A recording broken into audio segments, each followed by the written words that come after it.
ඒ කියන්නේ මට ගොඩක් අය කරන්න බෑ කිව්වා. මම බෑ කියලා. ඒ කියන්නේ මම ලීඩින් කෙනෙක් ගාලා කියලා එයාට පේමන්ට් කරලා අන්තිමට වැඩේ බැරි වෙලා ඉන්න වෙලාවක තමයි රාගාවට ආවේ. Hello. Hello, good afternoon to Roshan. අනේ සොරි ඔයා මට ගොඩාක් කෝල්ස් අරන් තිබ්බා. මම පොඩ්ඩක් මේ මීටින්ග්ස් වල බිසි වෙලා හිටියේ අද. මම හිතන්නේ චාමිකා වීසක ග්‍රාන්ට් වෙලා වගේ මම දන්නේ මම හිතන්නේ. ඔයාට කොහොමද මෙසේජ් එක ආවේ? ඒක පොඩි ප්‍රශ්නයක් නෑනේ. ප්‍රශ්නයක් තියෙනවා.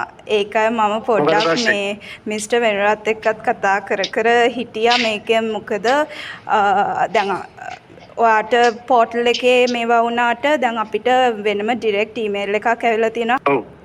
ඒකේ පොඩි ඉෂුව එකක් තියෙනවා. එයාලට ඩවුට් එකක් ඇවිල්ලා තියෙනවා ස්පවුසුත් මයිග්‍රේට් වෙයි කියලා. ඒක දැන් අපිට ජස්ටිෆයි කරන්න වෙනවා. ඒ වෙනකන් ඔයාට ට්‍රැවල් කරන්න බෑ ටිරෝෂන්. අම්මට ඔව් කොහොමද ජස්ටිෆයි කරන්න ඕන? ජස්ටිෆයි කරන්න වෙන්නේ ඉතින් ඔයා කියන්න වෙනවා ස්පවුස්ව තියලා තමයි යන්නේ ආයි ජීවිතේට ඕස්ට්‍රේලියාවට ගන්නෙ නෑ කියලා. එනගෙදි මාත් ඉන්න මේ මං නෑ එහෙම ප්‍රශ්නයක් නෑ. වීසා එක සක්සස්ෆුලි ග්‍රාන්ට් වෙලා තියෙනවා. එහෙම කිසිම ඉෂුව එකක් නෑ. thank you so much expert එක ට්‍රාන්ස්කර්. ඔව් කියන්නේ. ඒ කියන්නේ මට ගොඩක් අය කරන්න බෑ කිව්වා. මම බෑ කියලා. ඒ කියන්නේ මම ලීඩින් කෙනෙක් ගාලා කියලා එයාට පේමන්ට් කරලා අන්තිමට වැඩේ බැරි වෙලා ඉන්න වෙලාවක තමයි රාගාවට ආවේ. ඔයාට මේ වැඩේ අරගෙන ලස්සනට කරලා දුන්නා. thank you so much ඒ වැඩේ කරලා දුන්නට.